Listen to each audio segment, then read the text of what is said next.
Okay, so mayong hapon ay mayong gabi na day sa tanan, dalay ko ng Dios. Nami karon diri, mamalit mi og hito. Ay pisik na siya. Sige, kamong pangauno ni siya o kaning katawanan ni kapanik kaog hito sukad. Pero ako sa unang panahon sige na kong kaon ani oy. Kay ang lami ani crispy og sugba. Pero paksiw, di ko nagpaksiw. Katong dagko. Lamit. Ikaw na bahala diha. Dili dagko. Sige, aylan na ng dagko. Okay, so kung buhi inyong paliton, buhi ang paliton, mao ni ang presyo, 185. Pero kung inyong ipaluto, ang presyo is 250. 280. 280 di ay. Ipaluto man ni namo. Amo man ang ipaluto, 280 ang bayro nun na mo ani. Okay, first time sa akong bay nga makaon na gito. So dugay na ko sig encourage sa iya nga kaon nagigito para makatilaw ka. Di man siya karon kay murag decide man siya kaon. Karon mukbang mi gito. Mo ni siya gito.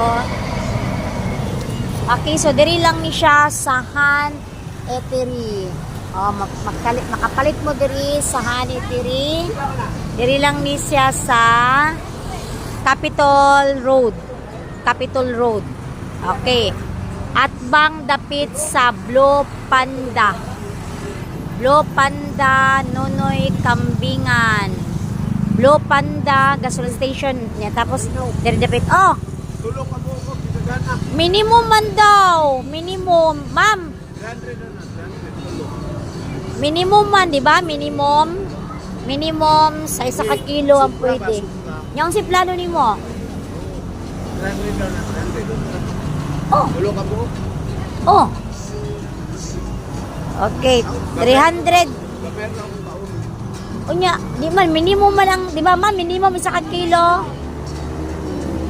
Mao naman gyapon kay minimum man ang 1 kilo no, 280 nya.